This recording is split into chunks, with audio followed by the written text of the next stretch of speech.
No? Naniniwala tayo na may gagawin pa yung Panginoon ngayong gabi po na ito. Naniniwala po ba kayo doon? Amen. Naniniwala tayo na kikilos pa ang banal na Espiritu, hindi pa po tapos. Actually, meron pa tayo bukas. At ngayon, naniniwala po ako na mas mararanasan pa po natin ang banal na Espiritu. Alam ko, naranasan nyo na kanina. Meron na mga nag-speak sa inyo, may mga revelation na sa inyo kanina. Pero ngayon po, mahalaga itong topic na to actually para sa ating lahat to. Hindi lang para sa mga nag-encounter, para rin po sa mga facilitator, para sa lahat, kahit sa mga nasa online, naka-online po tayo ngayon. Mahalaga po itong topic po na ito kasi kailangan natin to. So, iikot po yung ating tatalakayin po ngayong gabi na ito sa deliverance. So, it's about deliverance. Mahalaga po itong deliverance kasi mga kapatid, naniniwala ako, sino dito naniniwala po lahat tayo ay meron pa rin pagkakasalang nagagawa? Amen, di ba? Yung katabi mo, tanongin mo, pag sinabi niya wala siyang kasalanan, nagkakasala siya. Naniniwala tayo, sabi nga natin, no? Muli, wala na tayo sa mundo ng kasalanan, no? Hindi na po tayo makasalanan. I-clear ko po sa inyo yan. Hindi na tayo makasalanan. Tingnan mo yung katabi mo. Hindi na yan makasalanan dahil kay Kristo. Pinapaging banal na yan. No? Na-set apart na yan, no? Kaya tingnan mo yung mukha niyan, mukha nang hindi makasalanan, mukha na nag-glow ang mukha niyan, no? Pero ito po yung meron pang kailangan tayo makita na realidad na okay, sige. Nakikristo na tayo. Pero may mga pagkakataon kailangan meron pa ring i-deliver sa atin, merong maalis sa atin. Kasi tandaan niyo po to, no, merong chain na nasa atin. Of course, nawala na po 'yan nung tayo po ay pinalaya na ng Panginoong Jesucristo. Naka-chain tayo kay Satan. No, kaya ang title po ng message natin for today or for tonight is Breaking the Chain. Okay? Break every chain. So, ito ang lilinawin ko po sa inyo. Nung unang kinilala natin yung ating Panginoong Jesucristo, ang sabi po sa John chapter 8 verse 36, ang sabi po dito, no, na, nandiyan po ba? Whom the Son sets free is free indeed. Tingnan mo yung katabi mo, mukha bang pinalaya na ng Panginoon yan? Talaga ba? Alam ko, siguro, yung iba sa inyo, siyempre, pinalaya na tayo sa pamamagitan ng Panginoong Jesucristo. Pero kung titignan po natin, no, mas palalayain pa po tayo ngayong gabi na ito. Amen po ba? Naniniwala po ba kayo doon? Magsabi ng amen yung naniniwala, pinalaya na sila ng Panginoon, at mas lalo pa silang palalayain ng Panginoon ngayong gabi po na ito. Amen. So, ito po yung, tignan natin, no. Hindi porket kailangan mo ng deliverance, masama ka ng tao. Ulitin ko, no? Kasi pag sinasabi nila, ay bakit kailangan may deliverance? Ano ba ako, sinapian ba ako ng masamang spirito? Yun yung thinking ng iba Kasi kailangan mo ma-deliver o kailangan ng deliverance sa buhay mo, baka mamaya meron ng spiritong namumuhay sa'yo. Muli mga kapatid, kapag kayo ay nakikristo, ibig sabihin po niyan, kayo po ay nasa banal na spirito na. Nananahan na po sa inyo yung banal na spirito. Okay? At hindi na po pwede kung ano mang pumasok sa inyo na masamang spirito. Wala na pong ibang papasok na masamang spirito sa buhay nyo. Kasi nga, dalawa? May banal spirito ka na, tapos meron pa masamang spirito, doble cara. Alam mo yung doble cara, yung dati yung sa Itbulaga, yung pag nakaganyan, iba yung muka, tapos pag ganito rin, iba, lalaki, babae. Hindi po ganon. Hindi po doble cara yung po natin dito, no? Naniniwala po tayo na kapag nakikristo na tayo, yung banal na spirito nananahan na po sa atin. At yun po, yung magdadala sa atin sa langit. Amen po ba? Yun po yung magdadala sa atin sa langit. Ngayon, sabi ko nga po sa inyo kanina, hindi porket kailangan mo ng deliverance, naniniwala po ba kayo kailangan nyo ng deliverance ngayong gabi na to? Kahit sabihin natin yung mga facilitator, kahit yung mga nag-speak, kahit ako, lahat po tayo siguro, no? Kailangan po natin ng deliverance. So, tingnan natin, no? Next slide po tayo. Hindi gumagana yung ko. Teka lang, So, ang sabi po sa Ephesians, ito po yung teksto natin, no? For our struggle is not against flesh and blood, but against the rulers, against the authorities, against the power of this dark world, and against the spiritual forces of evil in heavenly realms. Tayo po yung manalangin. O Diyos, salamat po sa gabing ito. Patuloy nga, O Diyos, na maranasan namin ang kilos ng banal na spirito. At hayaan mong ma-deliver kami sa pamamagitan ng iyong salita. At mamaya, O God. Salamat po. Ito po ang aming dalangin sa pangalan ni Jesus. Amen. Palakpakan po natin ang Panginoon. So, kung titingnan po natin, no, ang sabi, tayo po ay nakikipaglaban hindi sa flesh. Yung mga katawan natin, hawakan mo yung katabi mo, yung flesh niya. Hindi yan, no? So, hindi tayo nakikipagsuntukan, hindi tayo nakikipag-away. Yung katabi mo, hindi mo yan kasamaan ng loob, no? Yung flesh na yan, yung flesh na flesh natin, no? Alam ko, about forgiveness, no? Alam na natin dapat yan. So, hindi mo kalaban ang nanay mo, ang tatay mo, ang anak mo, ang kaibigan mo, ang asawa mo, at lalo ang asawa mo, hindi mo kaaway yan, ha? No, hindi po yan. Kasi flesh yan eh. So, ang kaaway daw natin, we are struggling, sabi nga, we are wrestle, no? Nakikipag-wrestling, nakikipagbuno. Nakakapanood na kayo ng wrestling? Ako, mahilig ako sa wrestling, di ba? Pag nanonood kayo ng wrestling, ano yon? Malayuan ba? Barilan ba yon? Hindi siya long range, di ba? Tawag dito, pag sinasabing wrestle, hindi yan malayo, batuhan kayo. Wala namang ganun. Pag wrestle, buno, ibig sabihin malapitan. Minsan nga, nagyayakapan pa yan kahit yung pawis ng mga di ba? Nalalasahan na nila. No, maalat-alat pa yon. Kaya pala tinawag na we are the salt. Hindi, joke lang. No? Ganun po, no? Ibig sabihin nun, malapitan ang labanan. So si Satan ganyan, paglalaban sa atin, malapitan, hindi malayuan. Hindi kayo atakihin ni Satan ng malayo. Uy, ang layo. Wala yung baril, wala yung pana. Ang gusto ni Satan, ang labanan, bunuan, kaya nga wrestle. Makikipagbuno. Ganun po ang gusto ni Satan. So, ibig sabihin niya, si Satan, lalapit sa inyo. Natakot ng iba. Totoo po yan. Sabi nga si Satan, di ba, nasa paligid lamang natin siya, wala pa siya sa impyerno, aali-aligid at naghahanap ng kanyang malalapa. At isa na po kayo doon. Kayong mga anak ng Diyos. Tayo pong mga mananampalataya. Tayo po yung target. No, kumbaga, naka-target lock na tayo. Ito, mananampalataya, maganda yung buhay nito. Maganda yung plano ng Diyos sa kapatid mo. Ito, halimbawa, sa mga kapatid natin na yan, magaganda yung plano ng Diyos sa inyo. Kaya kayo ang target ni Satan. Kasi maganda yung plano ng Diyos sa buhay nyo. Naniniwala po ba kayo doon? Tignan mo yung katabi mo. Maganda yung plano ng Diyos sa kanya. Sabi mo, maganda ang plano ng Diyos para sa'yo. Ngayon, ang sabi, naparito si Satan to kill, to steal, and to what? Destroy. Sisirain niya yung magandang plano na yan. Sisirain niya po yung magandang plano na yan. So, kung babalikan po natin yung una, dun po pumasok yun. Nung sina Eva at Adan po na pumasok po dun yung curse, pumasok yung kasalanan. Doon po nagsimula ang lahat actually. Sabi nga natin, maganda ang plano ng Diyos para sa lahat. Ang sumpa, hindi po yan yung sinusumpa kita, tapos magiging palaka. hindi, wala namang ganun, no?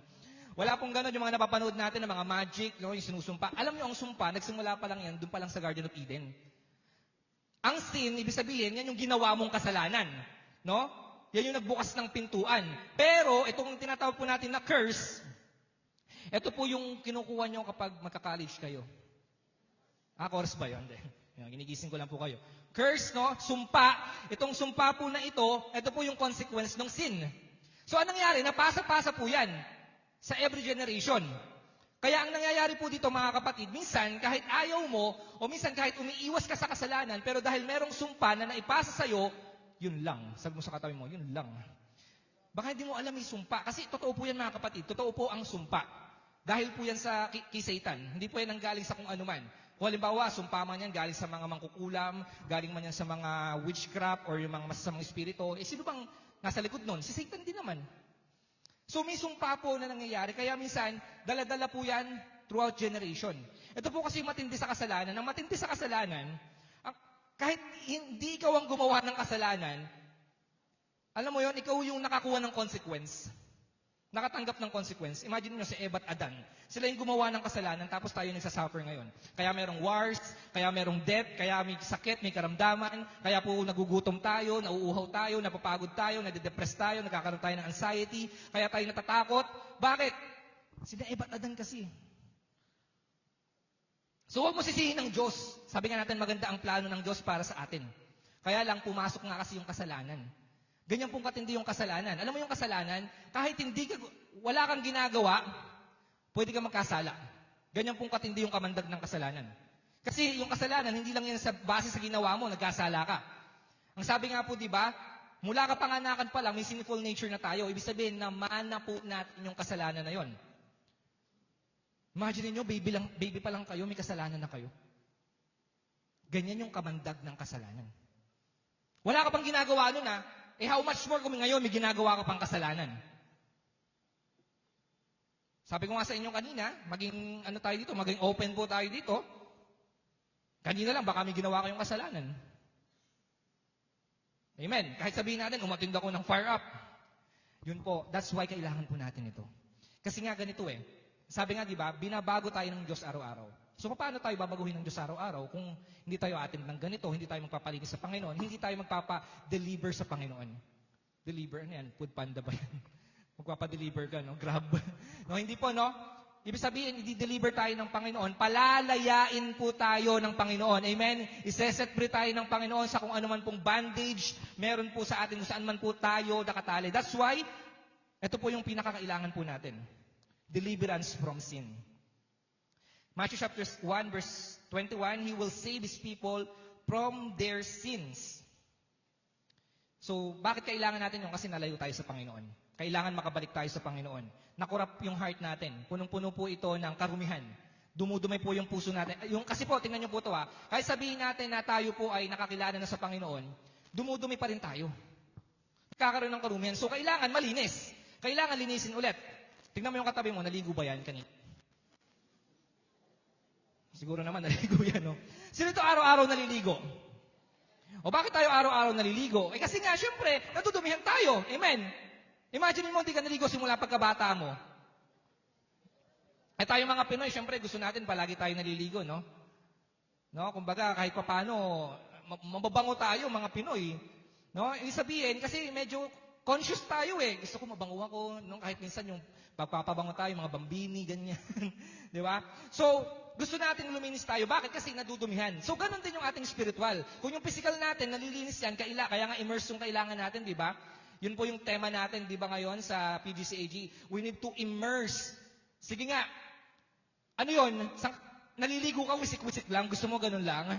Ang gusto ng Diyos, immerse, ilubog. No? Ibig sabihin, maraming tubig. Ang hirap nung hindi ka naligo.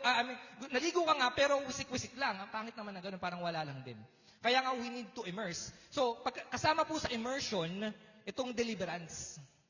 Ibig sabihin, kailangan maligo ka. Kumbaga, sa pang-araw-araw, di ba, araw-araw nililinis tayo ng Diyos, which is sanctification, no? Araw-araw nililinis tayo ng Diyos. Pero itong deliverance, masasabi natin, ito yung parang yung sobrang nilinis mo yung sarili mo. Bukod sa pang-araw-araw na ligo mo. Nakaranas na kayo yung sobrang sarap maligo. Yung tipong hinilod mo na yung lahat. Matanggal na yung balat mo. No? Tapos yung sarap na sarap ka sa maligo, halos isang oras ka na nagbababad sa tubig. Yung tipong ang bango-bango mo na.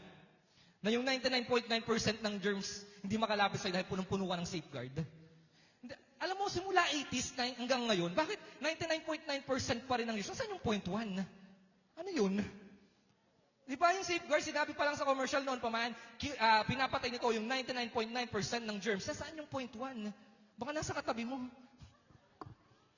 Hindi, no? So, ibig sabihin po nito, pag dineliver tayo ng Panginoon, naniniwala po tayo, 100% palalayain tayo ng Panginoon. Amen? Palakpakan po natin ng Panginoon. So, ano nga ba yung example ng bandage? Para makarelate po tayo. Of course, kasi baka mamaya sinasabi ko, bandage, kailangan natin deliverance. Ano yung mga sample po na, para maintindihan natin, yung mga bandage, o yung mga, tawag dito, anong Tagalog ng bandage nga pala? Pagkagapos. Diba? Ano pa ba? Pagkabihag, no? Kumbaga, nakakulong ka dyan. Pero sometimes, hindi nyo alam, kala nyo malaya na kayo. Okay, malaya tayo kay Kristo, pero minsan, nagkakaroon pa rin po ng bandage. Number 1 is addiction. Sabi sa John chapter 8, verse 34, everyone who sins is a slave of sin. Nakakasala ka? Amen. Sabi, everyone who sins is a slave of sin. So, ano ibig sabihin nito? Pag addiction, ibig sabihin nito, dati, nung una, ikaw pa yung kumokontrol. Pero habang tumatagal, ikaw na yung kinokontrol ng kinaka-adikan mo. Ano pa yung mga madalas natin kinaka-adikan? Cellphone. Ano pa? Games sa mga kabataan, laro. Dati na-addict po ako noon sa ML nung pandemic. Ano pa? Sino mahilig manood ng K-drama? Mahilig manood ng mga pelikula? Netflix, di ba? Sino dito mahilig uminom ng coffee? Oh, nakaka-addict din ng coffee, di ba? Alcohol drinks, Yossi, pornography. Alam nyo, ganito yun eh. Minsan, kinokontrol ka na ng mga bagay na yan. Nung una, okay lang eh. Nagagawa mo pa lang. Halimbawa, nung una, pa-scroll-scroll ka lang. Diba? Uy, okay ito ah. Pero habang tumatagal, ang nangyayari, pag after mo mag-scroll, ay, teka lang, mamaya na. Gusto ko pang makita yung ibang mga ano. Naalala nyo yung sino ito nakapanood nung kay Linda Walker? Na nakakuha ng 700, sa ilan ba yun? Alam na alam, oh! Alam mo yun, yung nag-scroll ka lang sa Facebook, then may mga short film doon. Di ba? May mga ganun na lumalabas eh. Alam mo yung sa una, okay lang. Tapos mamaya, ganito po yung ano, alam mo na kontrolado ka na ng isang kinakaadikan mo kapag halimbawa, teka lang, isa pa. Matulog ka na. Hindi, isa pa. Scroll lang ako. Alam mo yan yung tipong abutin ka na ng 3:00. Di ba pag nanonood kayo ng mga Netflix, sige, isa pang episode. Ayan, kontrolado ka na nun. Di ba? Pag games dati, pag maglalaro ka, nung una lang, okay, isang game lang. And then kapag na-addict, hindi, babawi ako. Natalo ako eh. Tapos, natalo ka na naman. Parang ganito, sino dito yung, aminin nyo na, sino dito yung mga ang tawag dito, nagsugal? Umamin na kayo, mag-ano na tayo dito, syempre. Ako, aminin ko, nag-ano na ako dati, nagsugal ako dati, pero hindi naman. Pero etong point ko, nakaka-addict pala magsugal talaga. Alam mo yung sa una, sige, isang beses lang, tatry ko lang. Nagtry ako dati, scratch and win eh. Syempre, sa hirap ng buhay, di ba, kulang ang sahod, alam niyo naman. Sabi ko, sige nga, baka sakali makano. Yung scratch and win sa mga sweepstakes ganun, nag-scratch ako, uy, nanalo, 200 pesos. So, ayos to ka, isa pa nga, hanggang sa yun. Ganun no, yun yung kontrolado ka na. Pag ikaw yung kumokontrol, halimbawa, nanalo ka, okay na. Next, okay na yan. Sapat na yun. Pero, ibig sabihin ng kontrolado ka na, isa pa nga, ayun ang problema doon. Kinokontrol ka na nung ginagawa mo. Alam mo yun yung tipong hinahanap-hanap mo na siya? Yun yung control, yun yung ibig sabihin, addict ka na. Hinahanap-hanap mo na yung bagay na yun. Yung tipong di buo yung araw mo kapag wala yun. Ang tawag doon, addict. Sabi mo sa katabi mo, addict. Opo, kasi ganun talaga eh. Naalala ko dati nung pandemic, medyo na-addict din tayo sa mga, nanonood tayo, naglalaro tayo, naghahanap tayo ng pagkakaabalahan eh. Di ba? Pagkain, nakaka-addict din yung pagkain. Sasabihin mo, di ba? Ano lang to? Sasabihin mo, di ba? Ngayon lang naman to. Ngayon lang. Cheat day? Talaga ba? Yan, dyan nagsisimula yung cheating eh. Cheat day kayo eh. So yun po yung addiction. So ibig sabihin, mga kapatid, kailangan hindi ka kontrolado ng isang bagay. Dapat ikaw ang kumokontrol dito. So kapag kontrolado ka, ibig sabihin, advantage ka nito. Siya yung nag-aano sa'yo eh. Parang siya yung nag-lead sa'yo eh. O gawin mo to. Kailangan mawala po yan. Pangalawa, anger and bitterness. Alam nyo, minsan, titignan mo pa lang yung isang tao, madidiscern mo na eh. May galit yan eh, tsaka bitterness sa mukha. Minsan may ganun. So, hindi po, rin po yan, bandage din po yan. Kapag nakita mo yung isang muka, yung parang lagi galit, alam mo yun, yung kahit hindi naman siya galit, pero yung mukha niya galit, yung mukhang maasim, yung mukha. Sabi, do not let the sun go down while you are still angry. Walang masamang magalit. Wala pong masamang magalit. Pero kung palagi kang galit, namumuhay ka sa galit, hindi na po tama yun. Si Jesus, nagalit nga siya eh. Yung Diyos nga eh, di ba? Ang Diyos nga, puot pa yun eh, rat, daga. Hindi, rat, galit, puot. So, ganun po yung nangyayari. Minsan may bitterness din po tayo eh. Alam mo yun, nagiging bitter tayo, yung naiinggit. Naiinggit ka sa kapatid mo na ito, doon sa nakikita mo sa social media, bakit siya ganito, ganyan-ganyan. So, pag ganun po yung nangyari, punong-puno po tayo ng inggit, punong-puno po ng galit, punong-puno po ng bitterness, ibig sabihin po, nakatali tayo. Pangatlo, lust and immorality. Bukas, tatalakayin po natin ito. Ako rin po yung tatalakayin po natin ito about doon sa lust. No? Pero ito, hidden bandage to. Ito po yung hindi masyadong halata. Flee from sexual immorality, secret pornography, no? Yung mga sexual sin, impure thoughts. So, magsisimula po yan sa isip. Alam nyo ba, yung mga ganyan, lust and immorality, magsisimula po yan sa curiosity. Maka-curious ka muna. Ibig sabihin, ano ba to? Alam nyo, sa panahon natin ngayon, lalo sa social media, sa Facebook, sa TikTok, madali na pong pumapasok ng lust. Ito na po yung ginagamit ni Satan. Dati kaya ang hirap gawin ng mga bagay na yan. Sino dito yung mga dati nanonood kayo ng porn? Corn. Diba? Uy, kunwari pa. Ako, aminin ko dati, nung high school ako, nanood kami yan. Alam niyo yun? Pag may mga ganyang bagay, dati, hindi pa uso yung, sa cellphone, ang bilis na lang eh. Makita mo lang, pag scroll mo, minsan, pagbukas mo agad, may sumasayaw agad na babae, ganyan, sexy. Tapos ikaw, titingin ka pala, uy, Wala bang nanonood? Eto ganito po, tandaan niyo po to. Pag sa Facebook, kapag kayo, halimbawa, nag-Facebook kayo, kapag may lumabas na gano'n, halimbawa, babaeng sumasayaw, tas yung pananamit, medyo hindi okay. Alam nyo, pag tumagal kayo ng 3 seconds doon, susunod-sunod na yan sa mga feed nyo, lalabas na yan. Tawag natin yan algorithm. Kung ano yung pinanood mo ng, alam mo yung kahit 3 seconds lang, alam kasi ng Facebook yun halimbawa ng TikTok. Pag nakita nyo, tumagal kang sa panonood na yan Yung mga related po na mga content patungkol doon, yun yung susunod-sunod. Kaya kung ako sa inyo, panoorin nyo na lang yung mga ina-upload natin. Ano lang pala no? Hindi, yun po yun, totoo po yun. Algorithm yun. Kaya pag doon ka na, pag pinanood mo na yun, sunod-sunod lalabas yun. Ganun po yung nangyari sa akin. May lumabas lang, syempre, hindi ko naman sinasadya Syempre, may asawa na ako. Mahirap nang, alam mo yon, titingnan mo pa. Sabi nga nila, di ba? Pag second look, masama na. Kaya dapat first look, titigan mo na lang. Hindi, joke lang. No. Sabi nga nila, di ba? Kasi pag second look daw yung masama No, titigan mo na lang. Hindi. Oy, masama yun. So, bandage yun Ang hirap po ng gano'n. Actually, naging bandage din po ako yan. High school ako noon. Nauso po noon. Talagang naalala ko. Anyway, bukas tatalakayin pa po natin yan. Naalala ko noon, nauso noon yung mga skandal. Tapos panonoodin nyo, sabay-sabay kayo, magkukumpulan kayo doon, magkakaibigan. Ganun po yung nangyayari. Ayun, actually, kasi parang normal lang sa'yo Usually, ganun po yung nangyayari, no? Kaya, ingatan nyo rin po, lalo sa mga kabataan, yung mga anak nyo po. Very open na open po ngayon yung social media, no? Hindi mo alam kung ano napapanood nila, ano nakikita nila sa social media.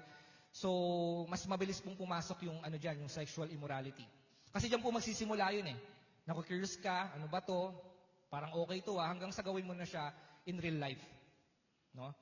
So, iwasan po natin yan, lalo po sa Facebook, sa TikTok po natin, lalo sa social media. No? Kapag meron na tayong nakikitang ganon, scroll agad.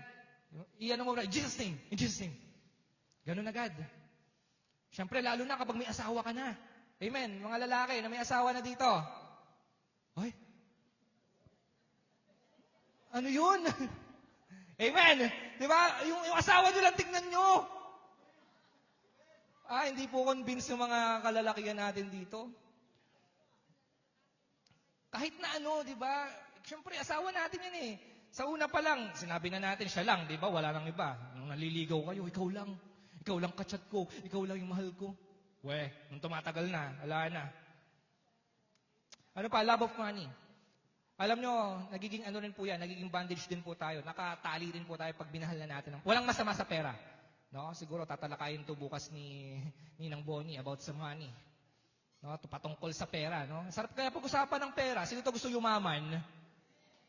Wow, pag mayaman gusto. Sino to gusto mamatay? Sino to handa mamatay para kay Kristo?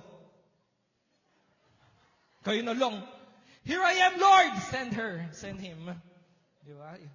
Ang galing magturo pag sa ganun. Pero kapag sino gustong yumaman, of course, gusto tayong yumaman ng Panginoon. Pero ito nga, kapag nagiging, ka na, bandage din po ito. Kapag minamahal mo na yung pera, kapag nangunguna na yung pera kaysa sa Diyos, no, wala ka ng time, mas inuuna mo na yung pera. Pag inaalipin ka na ng pera, yun po yung tawag doon. No, hindi ka na umaasa sa Diyos, sa pera na lang. Puro pera na lang, mukha ka ng pera, tingnan mo katabi mo. Literal. Di ba, alam mo yun, mukhang pera. Ayaw po natin maging mukhang pera. No, ang goal po natin maging kamukha natin si Kristo, hindi mukha nung nasa pera. Muli, walang masama, pero kapag minahal mo na yung pera, eto na, dyan na po magsisimula po yun mga kapatid. No, kapag ikaw ay masyado nang nakatingin sa pera, nakafocus ka na sa pera, hindi na po yun tama. Ano pa? Fear and anxiety. So, ito po ay mental bandage. No? God has not given us spirit of fear. So, kapag ikaw ay punong-puno ng takot, no?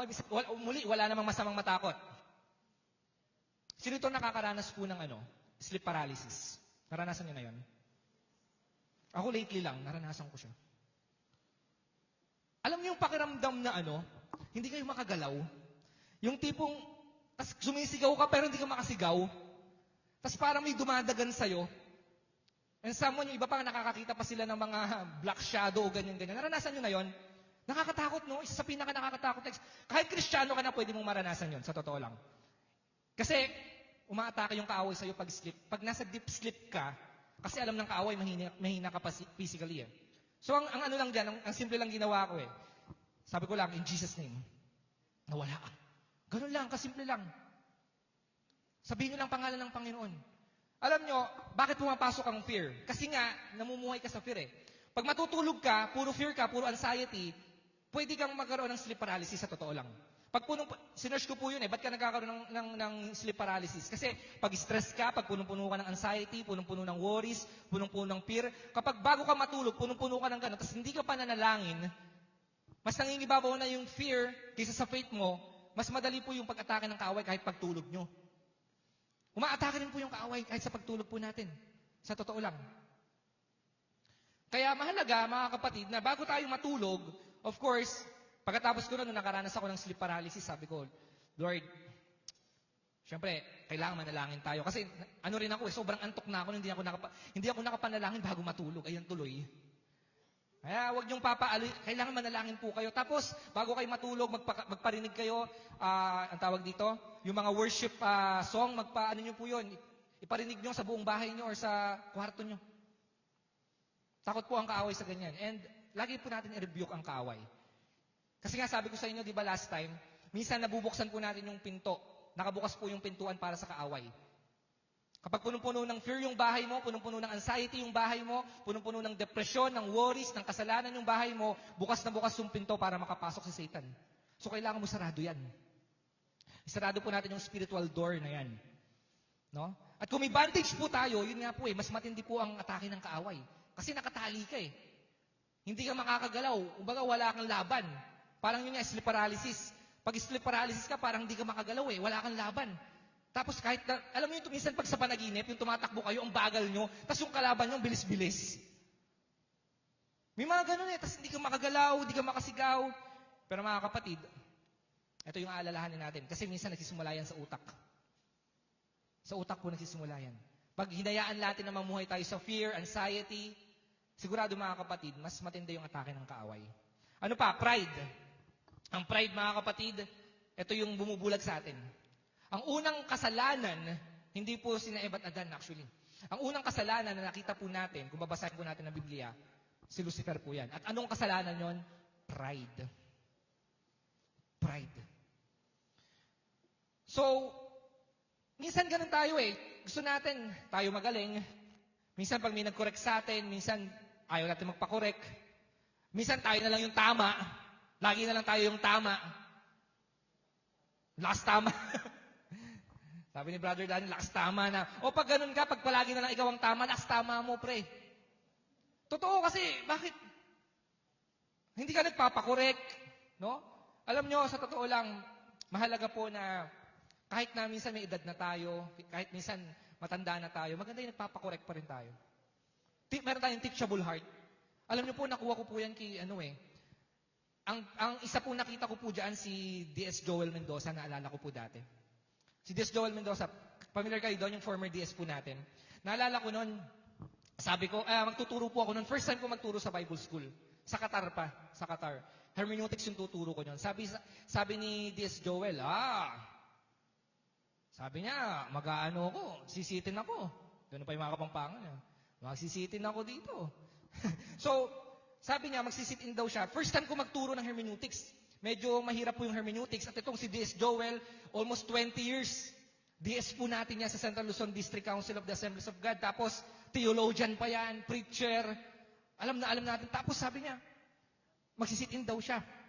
So, siyempre ako, nagkaroon ako ng parang, magsisit-in. Tapos ako, ito lang, magsisimula ko lang. Doon ko na-realize meron siyang teachable heart. Kasi ang sabi niya, gusto niyang matuto sa mga batang nagtuturo. Kasi syempre yung mga alam niya na dati, alam ko na yan. Pero yung new generation of teaching, yung bagong kaalaman, may mga alam yung mga bata na hindi na namin alam. So pwede kayong matuto sa mga bata. Amen.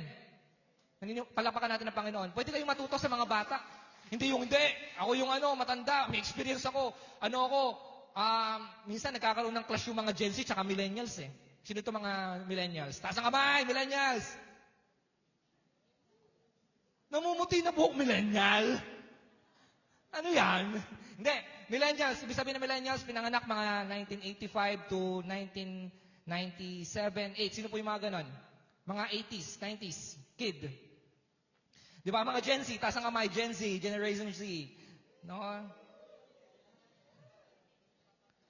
Minsan din na natin maintindihan yung mga Generation Z, no? Yung Gen Z, at saka mga Generation Alpha na yan.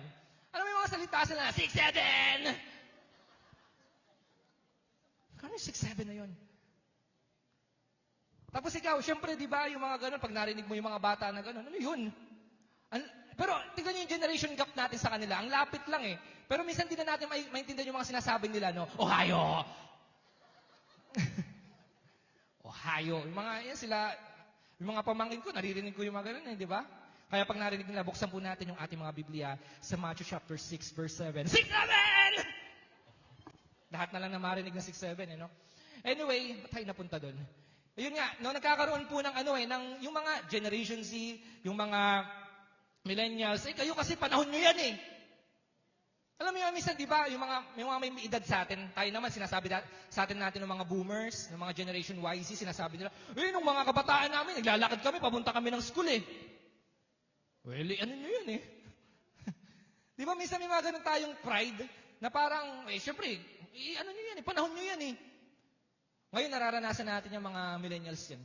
Sasabihin sa atin ng mga Gen Z, panahon nyo yan eh. Dati pinapalo kami, ngayon wala nang palo. Patay na lang yung wifi, grounded.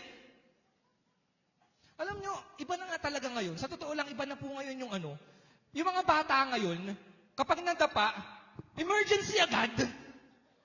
Dalaga sa emergency, dali sa emergency.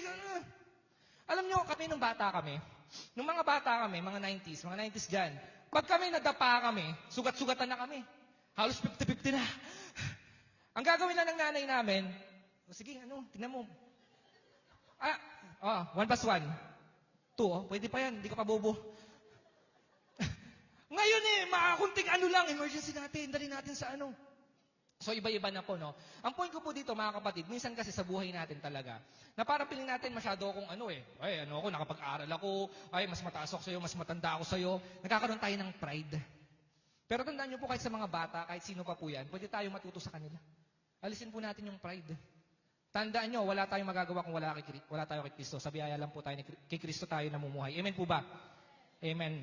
And then, negative thinking, no? Mga strongholds. Masyado kang nega. No, yung pag alam mo yon, wala pa, masyado kang, what if kung ganito? Puro what if na lang, maya what if, no? Yung madalas iniisip mo, hindi ako enough. Hindi ko deserve to. Yung mga ganon, di ba? Mahal pa ba ako ng Diyos? Puro yung kaisipan natin masyadong napupuno po ng mga negativity. Yan, alam nyo rin po yan, mga rin po yan. Bandage din po yan. No? Mahal pa ba ako ng asawa ko? Yan, negativity. Mahal pa ko ng asawa niyo, mahal pa po kayo ng asawa niyo. Huwag kayong mag-alala. Amen? Ano pa? Unforgiveness. No? Kasama rin po yun, no? Yung hindi tayo makapagpatawad. Actually, madali lang sabihin na I'm sorry. Pero ang hirap magpatawad. Aminin po natin yan. Lalo kung malalim po yung sugat. No, forgiveness, lang po yan. Instantaneous po yan. Pero yung healing process, mahaba. Matagal. Pero mga kapatid, okay, sige, given na po yon. Hindi natin madaling mahihirapan po talaga tayo na minsan magpatawad, lalo kung matindi po yan, may trauma tayo, may mga nakaraan tayong ganon. Pero tandaan nyo po, ibigay natin sa Panginoon yan. Hayaan, kapag nakatali pa rin po kayo dyan, kahit sabihin nyo Kristiyano na kayo, pero kung may unforgiveness pa rin kayo sa puso nyo, at hindi nyo tatanggalin yan,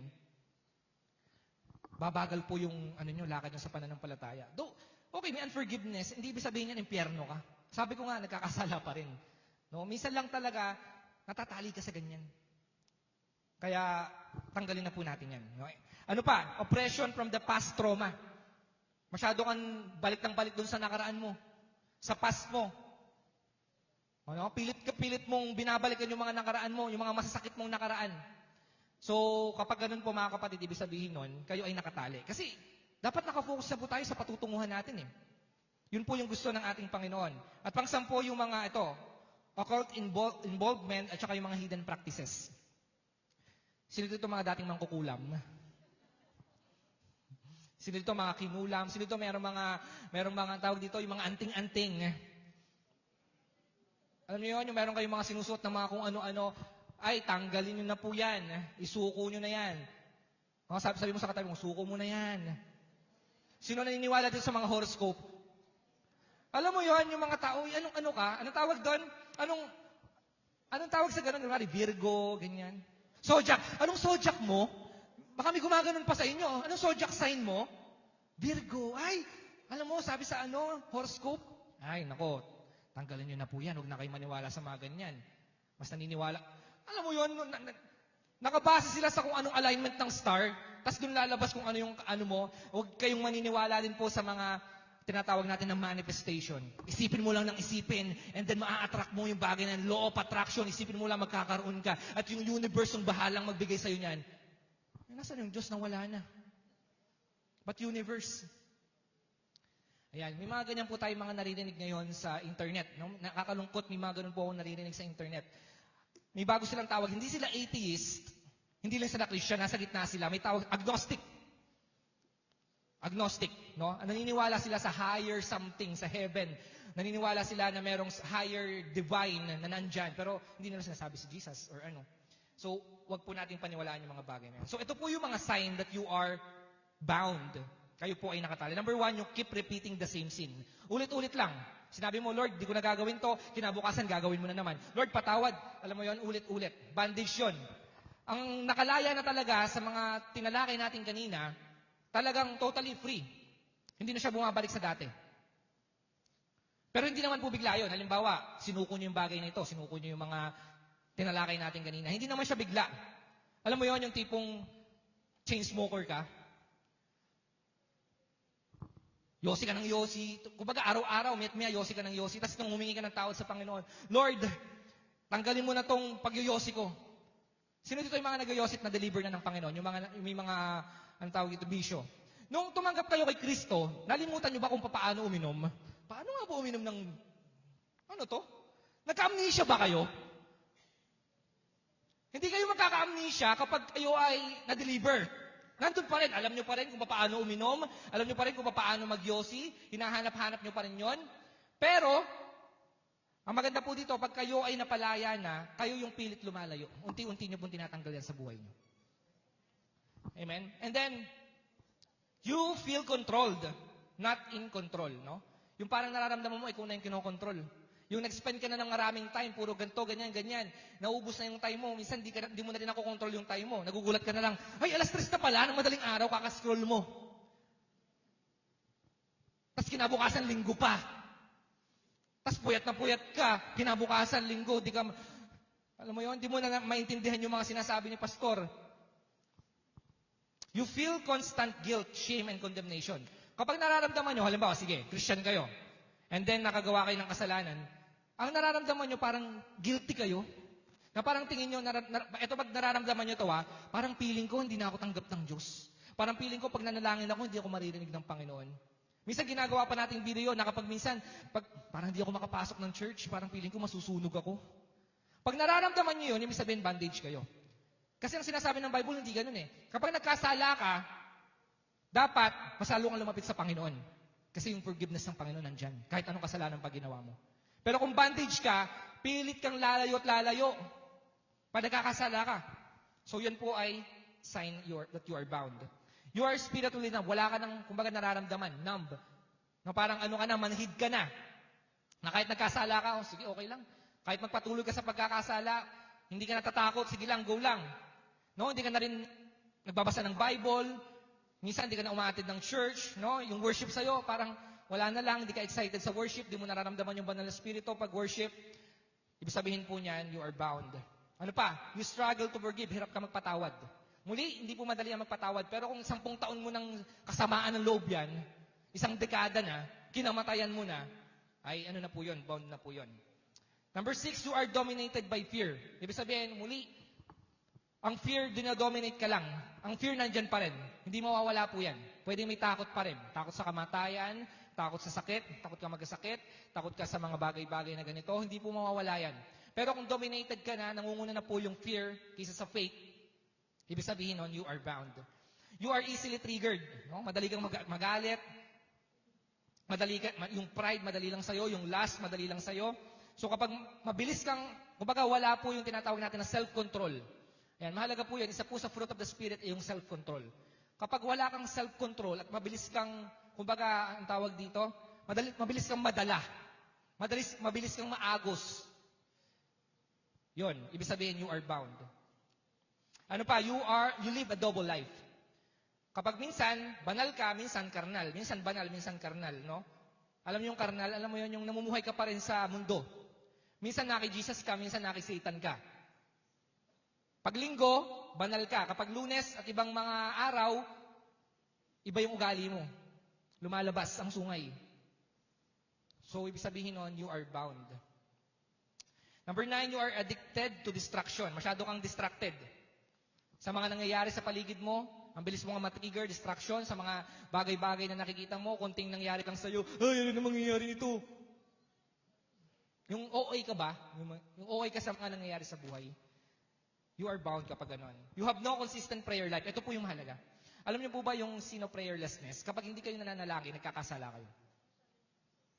So, kapag madalas hindi ka na masyadong nananalangin, sabi nga, di ba, pray without ceasing eh. Tapos hindi tayo nananalangin. Imagine nyo, pray without ceasing.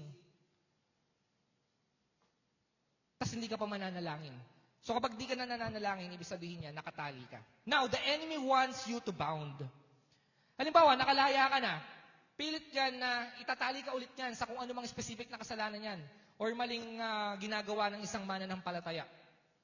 Ayaw na po natin no? Ang gusto po natin, totally mapalaya na po tayo ng Panginoon. Kahit po minsan yung music, yung social media, hindi natin alam, unti-unti po tayo niyang tinatali.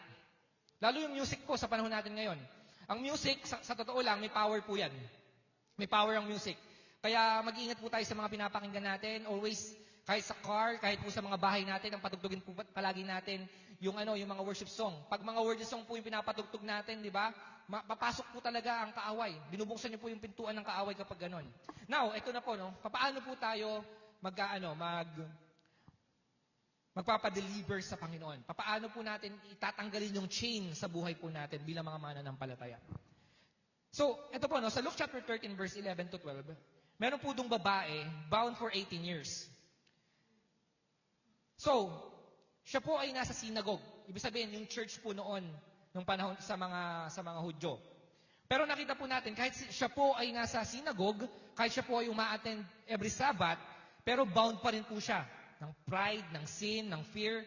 So, ano magandang gawin natin dito? Kung gusto mong ma-deliver ka sa mga bagay na yan, i-recognize mo, tanggapin mo, aminin mo na meron kang dyan, na bound ka dyan. Kaya nga pinakita ko sa inyo kanina yung mga example para tingnan nyo yung sarili nyo, ako ba to, ako ba to, ako ba to. Hindi ka ma-deliver kapag hindi mo na-recognize yung sarili mo na meron kang mali sa'yo. Kaya dun pumapasok yung pride eh. Muli, kahit Kristiyano ka na, kahit pastor ka pa, kahit leader ka pa ng church, i-recognize mo na meron pa rin kailangang ma-deliver sa'yo, matanggal sa'yo, maalis sa'yo. Kasi nasa mundo pa po tayo. Kailangan matanggal po natin yan para mas maging effective po tayo sa kaharian ng Panginoon. Para mas maramdaman po natin yung pagpapala ng Panginoon. Kasi pumipigil po ito, hindi nyo po makukuha yung mga pagpapala ng Panginoon kung kayo ay nakatali. Kailangan matanggal muna, mag-loose muna kayo. At para makuha nyo kung may mga bumagsak man, imagine niyo no, nakatali kayong ganyan. Tapos nagpabagsak ang Panginoon ng mga blessing. Tapos ikaw nakatali, gusto mo yun. Hindi mo nakuha. Bakit? Nakatali ka kasi. Tinatali ka ni Satan para hindi mo makuha yung mga pagpapala na binubuhos ng Panginoon sa araw-araw ng buhay mo. Kaya kung nakatali ka, paano mo makukuha yung pagpapala na yun? Nakatali ka nga eh.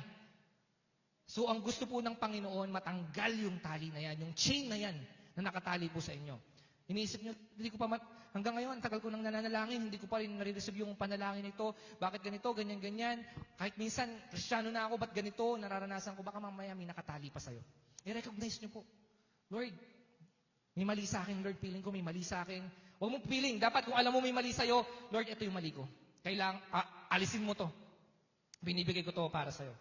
Ngayon, sino ang nagde-deliver? Hindi po ako. Hindi po yung food panda. No? Ang nagde-deliver sa atin, mga kapatid. Ibig sabihin na magtatanggal ng chain, walang iba, yung Panginoon lang. Amen? Tandaan nyo po yun. Una, recognize nyo yung kung ano man po yung bandage sa life nyo. At, pangalawa, Ilagay nyo sa isipan nyo, nang makakaputol lang ng chain na yan, makakatanggal, walang iba kundi yung Panginoong Kristo. Walang iba. Hindi pera, hindi kung sino man po, hindi si pastor, kung ano man po. Wala po. Walang ibang makakapagtanggal niyan kundi yung ating Panginoong Kristo lang. So, ito po yung kailangan natin para po tayo ay ma-deliver. Number 1, we need to submit. Your heart, no? Your habits, your lifestyle, your secret sin, ibigay niyo po sa Panginoon. Kaya nga sinabi ng Panginoon, cast all your anxiety. Pag sinabing cast, bitawan mo. Kasi yun po yung cast di ba? Si Peter kasi, ginamit niya po yung word na yun kasi siya po dati ay, ang tawag dito, fisherman. At alam niya po yun. Kinakas po, ibig sabihin, itatapon mo talaga yung lambat. Saan ka nakakita, kinas mo, tapos kasama mo yung lambat. Hindi sasabay ka doon, malulunod ka rin. Hindi po, pag sinabi, bibitawan mo. So, ganun na gagawin po natin ngayong gabi na ito. We need to submit. Ano man po yun. Habits man natin yan, tanggapin po natin. No? Sabihin natin, Lord, alam ko ito yung nagiging habits ko, ibibigay ko to lahat sa'yo. Pangalawa, we need to resist. Delete it, avoid it, walk away from it. Kasi sabi ko nga sa inyo, okay, sige, na-slain ka dyan, nag-tanks ka dyan, no? Na-deliver ka dyan, tapos babalikan mo na naman, wala din. Wala din mga kapatid. We need to resist. Ibig sabihin po noon, pigilan natin kapag may dumating na kaaway, oh, no, it is written, parang si Jesus. And then lastly, pangatlo, we need to replace. Kung may tinanggal ka, may i-replace ka. May palitan ka. Kasi hindi pwede na tatanggalin mo, and then wala kang i-replace. Ganun po, mga kapatid. Kapag may tinanggal ka sa buhay mo, kailangan palitan mo yan ng something. Sabi nga natin, di ba? Para yung lalagyanan. Papaano ka mapupuno kung puno ka na? Amen. Ulitin ko, hindi ka mapupuno ng Espiritu ng Diyos, hindi ka mapupuno ng pagpapala kung ikaw mismo sa sarili mo puno ka ng kasalanan. Puno ka ng galit, puno ka ng pride, puno ka ng kung ano-ano mang pumupuno sa'yo na hindi naman kailangan. Kapag puno ka na, huwag mo expect na mapupuno ka pa kasi puno ka na. Anong gawin mo? Delete it, tanggalin mo lahat ng mga pumupuno sa'yo na hindi kailangan para mapalitan ng bago. Mapalitan ng pagpapala, mapalitan ng kapayapaan, mapalitan ng salita ng Diyos. Amen po ba? No, wag po nating hayaan na, okay, sige, dinilit ko na, wala na to, inalis ko na to sa buhay ko, and then, wala na.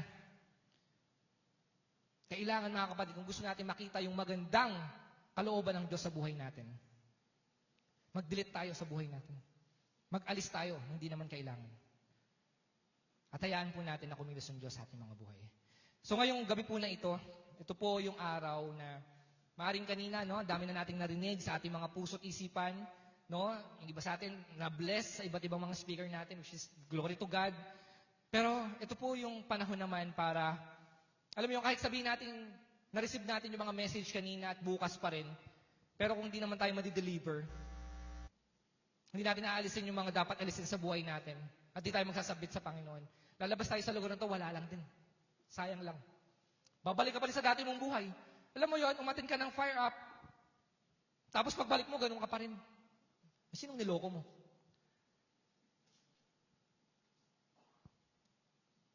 So, ang gusto po natin mangyari, ngayon mismo, ngayong gabi na ito, hayaan po natin na ang Diyos ang mag-alis sa atin. Anumang curse yan. Kung may generational curse po sa inyo, pwede pong maputol yan. Para hindi na po yan sumunod sa inyong mga anak at mga apo. Ipaputol na po natin sa Panginoon yun. Yung mga sumpa na yan. Yung mga sakit na yan. Ano man po yan. Yung sinasabi nyo, kamalasan daw walang malas, pero tanggalin po natin lahat ng yan. Yung mga kasalanan po, na maaaring nasa puso nyo pa, tanggalin na po natin yan. At sigurado mga kapatid, ibang-iba na kayo kapag kayo po ay na-deliver ng Panginoon. Amen po ba? So this evening, kailangan ko po ang tulong po ng mga nag-preach po kanina, tsaka bukas po. I need your help to, for our deliverance ministry. So, but for that, can we just worship God muna, no? Iset po natin yung heart natin to our Lord. And i-open po natin itong malaking space po na ito. Iurong po natin na ito. Ano ba tayong oil? And, sige po, habang nandito po yung mga, pupunta po dito yung mga worship team, purihin muna po natin ang Panginoon. May oras pa po tayo. Muli, mga kapatid, no? Walang pasok bukas. And let's spend this time no sa ating Panginoon. Kahit nasa online po kayo. Oh? Damhin po natin yung presensya po ng Panginoon ngayong gabi po na ito at yung deliverance ng Panginoon para sa atin. Hayaan po natin na bilang mga mananampalataya, kahit sino pa po kayo, kahit matagal na kayong Kristiyano, baka mamaya meron pang kailangan tanggalin sa inyo, i-deliver. Ito po yung time, ito po yung tamang pagkakataon para magpa-deliver tayo sa ating Panginoon. Sige po.